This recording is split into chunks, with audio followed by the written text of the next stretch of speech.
Hello दोस्तों, आज हम बात करेंगे बीकॉम सेमेस्टर 3 के कॉर्पोरेट अकाउंट का chapter number 1 valuation of goodwill के बारे में। राइट फ्रेंड्स, तो यहाँ पे मैं चैप्टर का नाम लिख रहा हूँ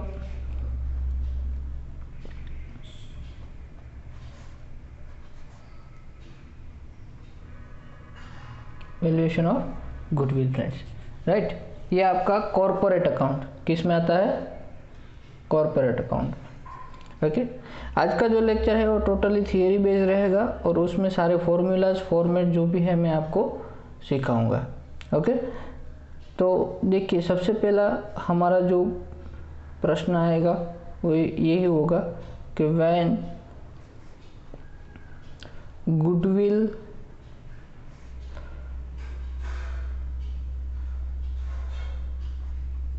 गुडविल्स वैल्यूएशन इज नेसेसरी। राइट, मतलब गुडविल का वैल्यूएशन कब करना जरूरी होता है फ्रेंड्स। राइट, तो सबसे पहला जो होता है उसके अंदर वो यह है व्हेन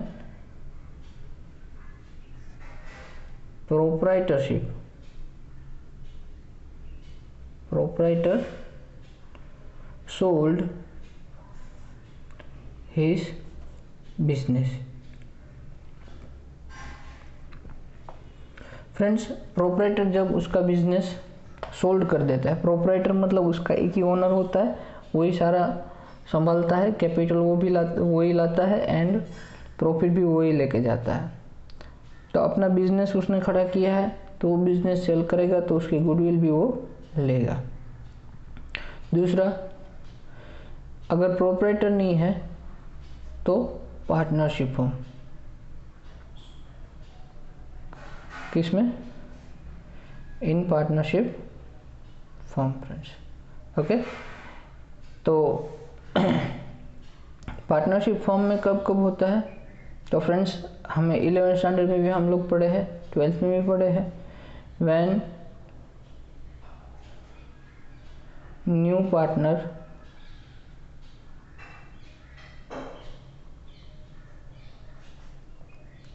इज एडमिटेड। ओके, दूसरा है फ्रेंड्स पार्टनर रिटायर्स और डेड। पार्टनर की रिटायरमेंट हो जाती है या तो डेड हो जाती है। राइट, तीसरा when partnership firm is sold.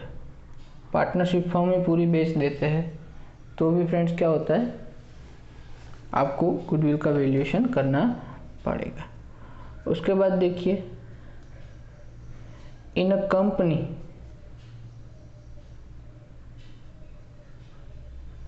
Company के अंदर वैल्यूएशन ऑफ गुडविल कब जरूरी होता है? राइट, तो उसके अंदर भी हम लोग लिखते हैं यहाँ पे व्हेन 2 और मोर कंपनीज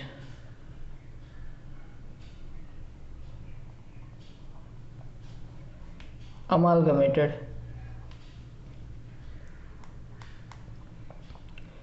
अमालगमेटेड मतलब कंबाइन हो जाना, दो कंपनी मिलके कंबाइन हो जाते हैं। फ्रेंड्स उसका मैं एग्जांपल यहाँ पे देता हूँ कि Tata and Reliance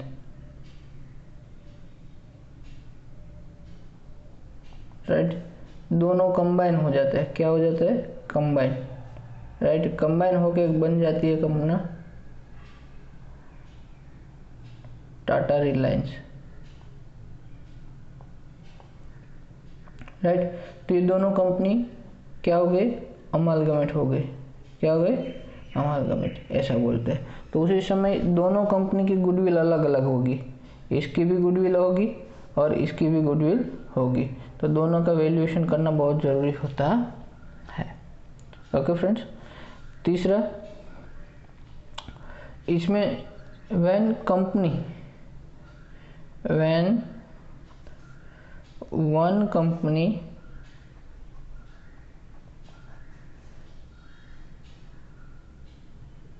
take over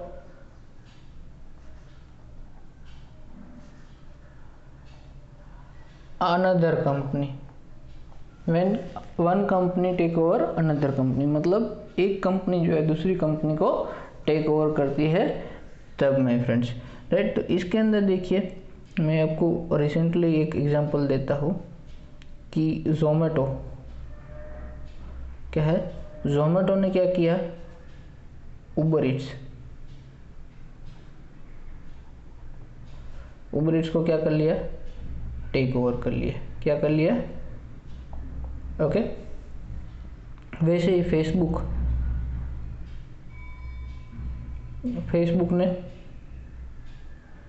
WhatsApp को क्या कर लिया, टेक ओवर कर लिया। तो वैसे तो फ्रेंड्स बहुत सारी कंपनीज है कि जिसका टेक ओवर बड़ी बड़ी कंपनीज ने किया हुआ है। ओके, तो वैल्यूएशन ऑफ गुडविल ज़रूरी है इतनी चीज़ों में। ओके फ्रेंड्स, अभी हम बात करेंगे methods of valuation of goodwill. क्या है, methods of valuation of goodwill. तो गुडविल को वैल्यू करने की मेथड्स कौन कौन सी है फ्रेंड्स, उसके बारे में हम बात करेंगे, राइट। तो यहाँ पे मैं लिखता हूँ methods of valuation of goodwill. Okay, तो देखिए यहाँ पे फर्स्ट मेथड जो है, ओके, वो मेथड है number of years purchase of super profit.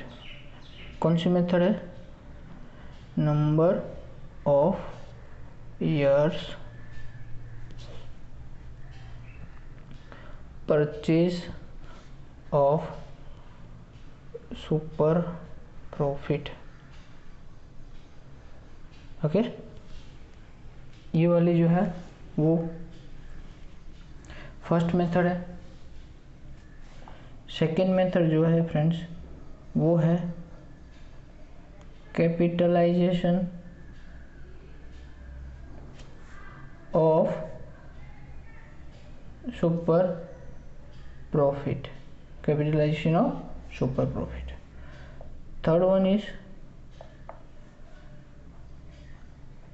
Capitalisation of average profit. Friends, ये तीनों मेथड हम लोग डिटेल में डिस्कस करने वाले हैं, बट ये तीन मेथड्स आती है वो आपको समझना ज़रूरी है फ्रेंड्स। ओके, तो सबसे पहला जो है वो मेथड है उसका डिस्कस करेंगे हम लोग। फर्स्ट मेथड कौन सा, number of years purchase of super profit. Okay friends, इसमें सारी बातें मैं बताऊंगा आपको स्टेप बाय स्टेप कैसे क्या फाइंड करते हैं। ओके, तो देखिए पहला जो है वो हम स्टेप नंबर 1 लिखेंगे। स्टेप नंबर 1 के अंदर हमें फाइंड करना है capital employed. Capital employed means friends क्या होता है कि हमारा कितना इन्वेस्टमेंट हुआ है, मतलब कितने पैसे इसमें इन्वेस्ट हुए है बिजनेस के अंदर, जिस बिजनेस का हम वैल्यू निकालना चाहते हैं गुडविल का वो, राइट। तो कैपिटल एम्प्लॉयड यहाँ पे हमें फाइंड करना है फ्रेंड्स। ये कैपिटल एम्प्लॉयड जो है उसके अंदर क्या क्या चीज़ आती है वो अभी मैं आपको बता रहा हूँ, राइट। तो सबसे पहले फ्रेंड्स आएगा फिक्स्ड एसेट। कौन सा आएगा, फिक्स्ड एसेट्स,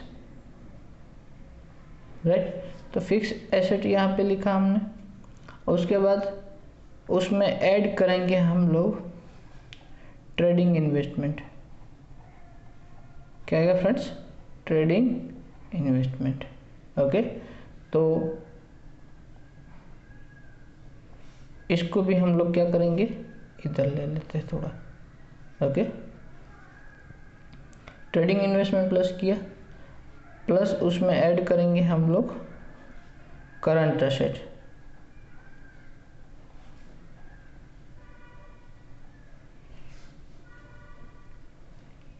ओके, उसका टोटल मिला देंगे हम। उसके बाद उसमें से हम माइनस करेंगे, क्या करेंगे, लेस करेंगे लायबिलिटीज।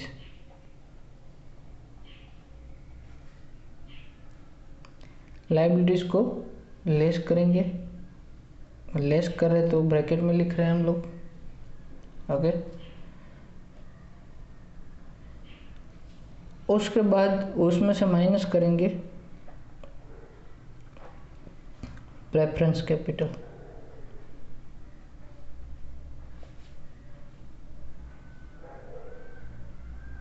Preferential capital. ओके, ये माइनस कर दिए,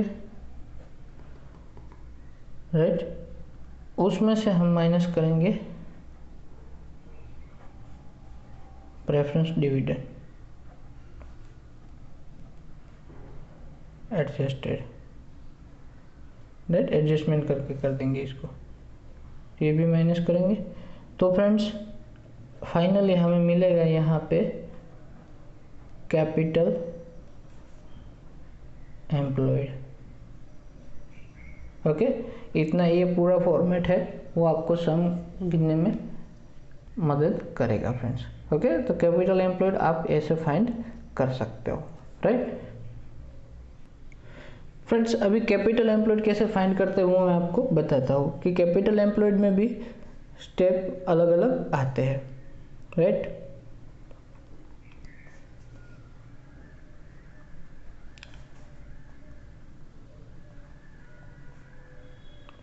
ओके, तो उसमें मैंने अलग अलग नोट्स बना के आपको समझाया हुआ है, राइट। तो यहाँ पे नोट नंबर 1 लिखता हूँ मैं। उसमें पहला जो है वो ऐसा है कि जितनी एंट्री मैं यहाँ पे लिख रहा हूँ वो कभी कैपिटल एम्प्लॉयड में आएगा नहीं, राइट। तो यहाँ पे मैं लिखता हूँ फॉलोइंग एंट्रीज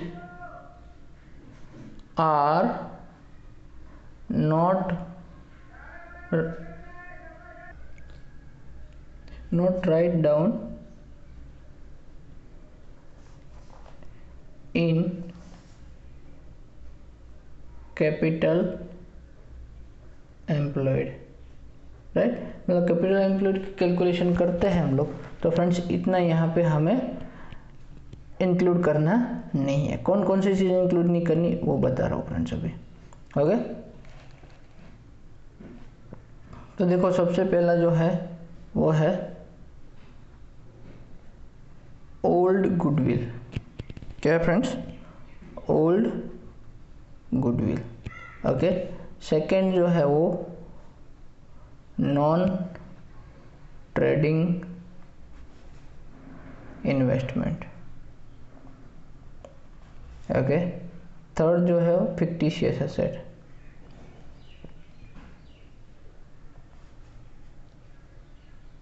एसेट्स। ओके, ये सारी चीज़ें आपको पता ही है क्या होती है। एक होता है इक्विटी शेयर कैपिटल और last one is reserve and surplus. Okay, now note number 2,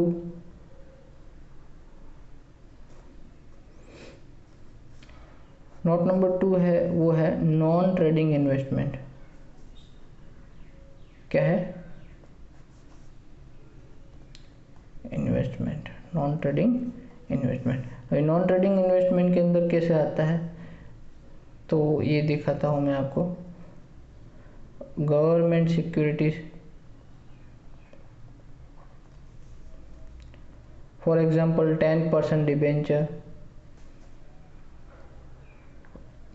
यहाँ पे फ्रेंड 5% भी हो सकता है, ज़्यादा भी हो सकता है और कुछ भी हो सकता है, ऑफ ए लिमिटेड ऐसा है ना, एंड 10% इन्वेस्टमेंट। ओके, तो ऐसी सारी जो चीज़ें हैं वो आपका नॉन ट्रेडिंग इन्वेस्टमेंट है। ओके, अभी फ्रेंड्स यहाँ पे नोट 3 में बात करते हैं, वो है फिक्टिशियस एसेट।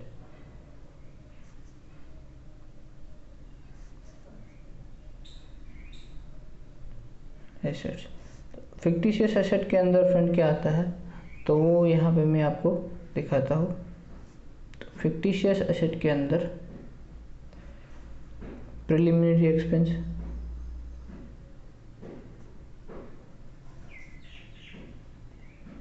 प्रिलिमिनरी एक्सपेंस आते हैं, राइट। एक्सपेंस अकाउंट भी लिख सकते हो, preliminary expense account, advertisement suspense account, advertisement suspense account,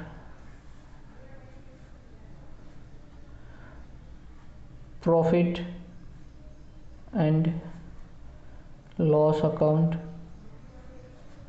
right. उसमें डेबिट साइड है तो लॉस। दूसरा है establishment account,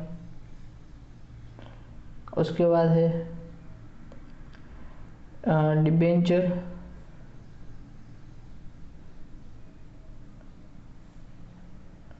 debenture discount, right. उसके बाद है शेयर डिस्काउंट, उसके बाद है friends under writing commission. Previous semester में हम पढ़े हैं फ्रेंड्स अंडर राइटिंग कमीशन क्या होता है। ओके, तो इतनी जो चीज़ें हैं वो आती है फ्रेंड्स फिक्टिशियस एसेट्स के अंदर, राइट। तो आपको ये ध्यान रखना है फिक्टिशियस एसेट क्या होती है। उसके बाद फ्रेंड्स आता है note number 4।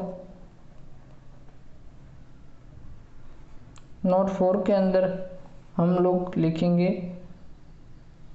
Reserve and surplus. Okay, reserve and surplus के अंदर देखिए फर्स्ट वाला जो है वो आएगा जनरल रिजर्व, सेकंड है कैपिटल रिजर्व, थर्ड है कैपिटल रिडम्पशन रिजर्व, फिफ्थ है profit and loss account, right, credit balance उसका प्रॉफिट। ओके, उसके बाद है सिक्योरिटीज प्रीमियम, उसके बाद है डिबेंचर रिडम्पशन,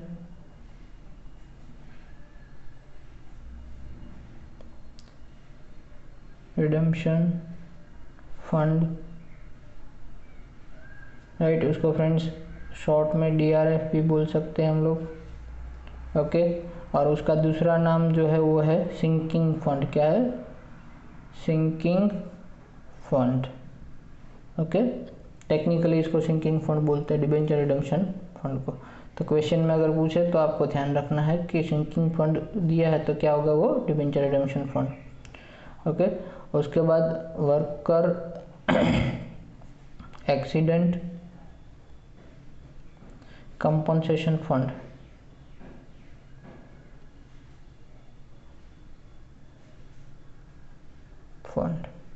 ओके। उसको WACF बोल सकते हैं हम लोग।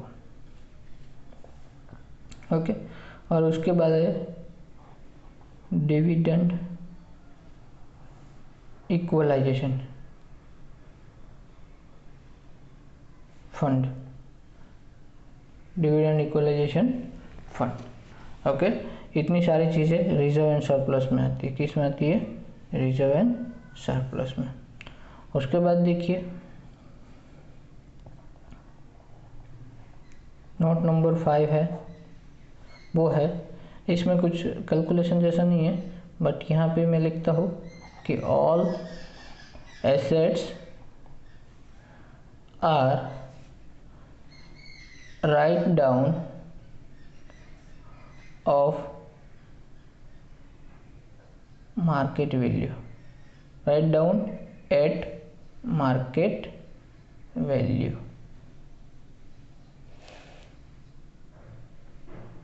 मार्केट वैल्यू पे राइट डाउन करना है सारी एसेट्स को, राइट।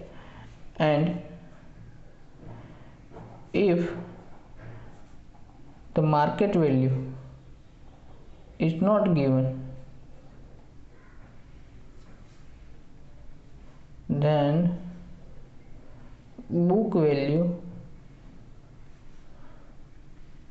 will be consider।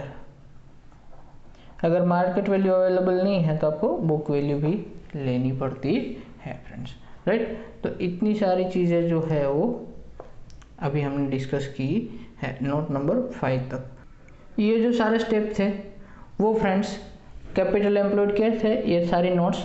अभी स्टेप नंबर 2 में आ जाते हैं, कैपिटल एम्प्लॉयड बाद वाला। तो स्टेप नंबर 2 है वो है एक्सपेक्टेड प्रॉफिट।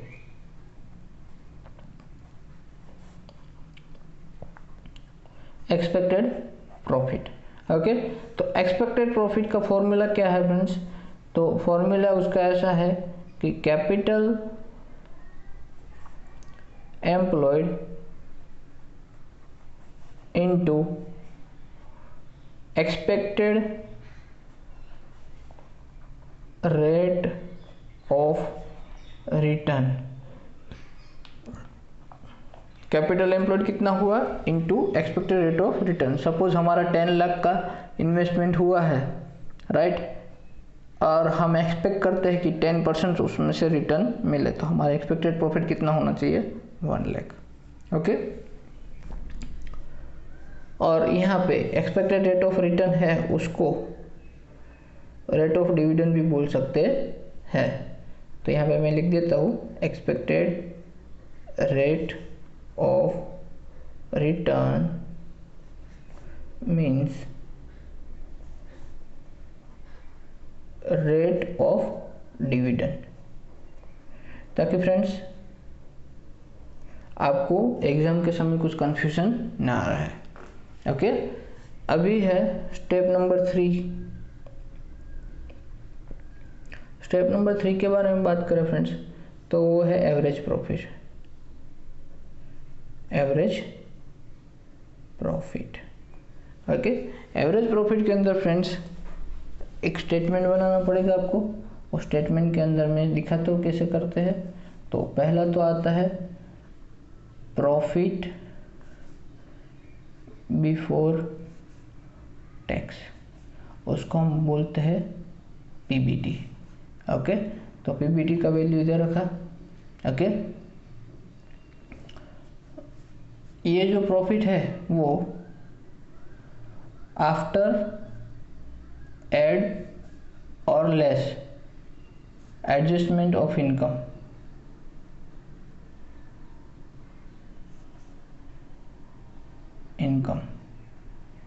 ओके, और एक्सपेंस, ये उसके बाद वाला है प्रॉफिट, ओके।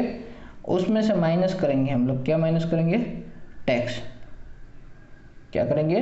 टैक्स। वो परसेंटेज दिए होगा आपको, जितना परसेंटेज दिया है वो परसेंटेज करके यहाँ पे करना है उसको टैक्स माइनस। तो इसमें से ये टैक्स माइनस करेंगे तो हमें यहाँ पे जो वैल्यू मिलेगा वो मिलेगा प्रॉफिट आफ्टर टैक्स, क्योंकि टैक्स भरने के बाद का प्रॉफिट है। प्रॉफिट आफ्टर टैक्स, उसको फ्रेंड्स हम बोलते हैं PAT। क्या बोलते हैं, PAT, पैट, राइट। उसमें से हम लोग लेस करेंगे interest on non trading investment. क्या है, interest on non trading investment, okay. और उसमें से भी हम लोग लेस करेंगे टैक्स, क्योंकि उस पर भी टैक्स लगा होगा, राइट। तो उसको भी माइनस करेंगे और उसमें से जो आएगा वो फाइनल फिगर हम लोग बाहर लिखेंगे, ओके। उसके नीचे जो टोटल मिलेगा वो टोटल करेंगे, उसमें से हम लोग लेस करेंगे प्रेफरेंस या डिविडेंड। क्या लेस करेंगे,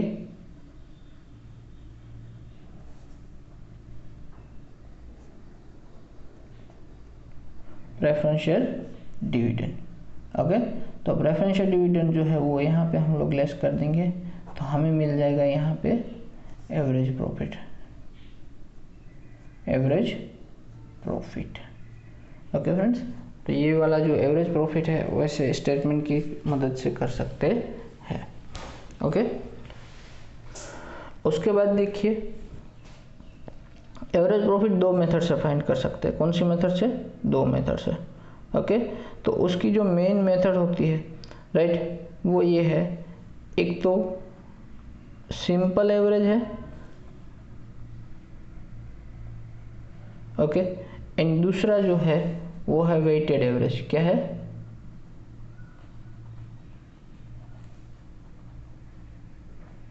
ये जो सिंपल एवरेज है वैसे तो कभी भी ले सकते हैं, और वेटेड एवरेज है वो ईयर बाय ईयर जब प्रॉफिट हमारा इंक्रीज या तो डिक्रीज होता है तब ये यूज होता है फ्रेंड्स, राइट। अभी स्टेप नंबर 4 आएगा, स्टेप नंबर 4। ये फ्रेंड्स सारे स्टेप आपको सम गिनने समय काम लगेंगे। सुपर प्रॉफिट कौन सा है, सुपर प्रॉफिट, राइट। तो सुपर प्रॉफिट का फॉर्मूला में डियर फ्रेंड्स मैं यहाँ पे लिखता हूँ, average profit minus expected profit. Average profit में से एक्सपेक्टेड प्रॉफिट माइनस कीजिएगा तो क्या मिलेगा, सुपर प्रॉफिट। जैसे कि एवरेज प्रॉफिट आपको मिलता है 1 लाख, राइट, एंड और एक्सपेक्टेड प्रॉफिट आपको मिलता है 50,000। तो 1 लाख में से 50,000 माइनस करेंगे तो 50,000 आपके एक्सपेक्टेशन से ज़्यादा मिले आपको, तो वो क्या होगा, आपका सुपर प्रॉफिट होगा friends, right. Now final step, step number 5। Step number 5 जो है वो गुडविल फाइंड करने का है। क्या है, गुडविल। तो उसके अंदर मैं आपको फॉर्मूला बता दे रहा हूँ उसका, कि फॉर्मूला ये है, super profit into number of years, right. जितने ईयर्स की परचेज का बोला है आपको गुडविल परचेज करने की, उतने नंबर्स उसमें ऐड कर देने हैं, मल्टीप्लाई कर देने हैं, सॉरी फ्रेंड्स, राइट। तो ये जो है पूरा हमारा मेथड नंबर 1 है। सुपर प्रॉफिट मेथड से हमने गुडविल कैलकुलेट कैसे करते हैं फ्रेंड्स, राइट। अभी दूसरी मेथड भी हम लोग डिस्कस करने जा रहे हैं। टोटल 3 मेथड है, उसमें एक मेथड डिस्कशन किया सुपर प्रॉफिट वाला। अभी ये दूसरा मेथड है, उसका नाम है कैपिटलाइजेशन ऑफ सुपर प्रॉफिट। क्या है, capitalisation of super profit, capitalisation of super profit, okay. तो कैसे फाइंड करते हैं उसके स्टेप्स भी मैं आपको बता रहा हूँ। तो देखिए स्टेप नंबर 1 जो है उसमें तो हम as it is capital employed find करेंगे। क्या फाइंड करेंगे, कैपिटल एम्प्लॉयड। उसके बाद स्टेप 2, स्टेप नंबर 2 जो है उसके अंदर हम फाइंड करेंगे एक्सपेक्टेड प्रॉफिट। कैसे फाइंड करते हैं मैंने बताया फ्रेंड्स आपको। स्टेप नंबर 3 फाइंड करेंगे एवरेज प्रॉफिट, वो भी कैसे फाइंड करता है डिटेल में पढ़ाया मैंने। स्टेप नंबर 4 सुपर प्रॉफिट, क्या है, super profit. Step number 5 goodwill, क्या है, गुडविल। तो गुडविल जो है फ्रेंड्स उसके फॉर्मूला में चेंज होगा, बाकी ये सारा सेम ही रहेगा, राइट। तो उसमें होगा super profit upon expected rate of return, expected rate of return into 100, क्या आएगा, इंटू 100। ये वाला मेथड नंबर 2 है हमारा, अगर capitalisation of super profit. Last formula में चेंज होगा और कुछ चेंज होगा नहीं। Now we will discuss method number 3। Method 3 के अंदर है capitalisation of average profit, capitalisation of average profit. Find friends, कैसे फाइंड करते हैं वो मैं आपको बता रहा हूँ। स्टेप नंबर 1 है उसका, वो है नेट एसेट्स। क्या है, नेट एसेट। तो मैंने कैसे फाइंड करना मैंने बताया कि टोटल एसेट में से लायबिलिटी को माइनस कर दो तो नेट एसेट आएगा। स्टेप 2 जो है वो एवरेज प्रॉफिट, वो भी मैंने बताया फ्रेंड्स कि एवरेज प्रॉफिट कैसे फाइंड करते हैं। स्टेप नंबर 3 जो है वो कैपिटलाइज प्रॉफिट।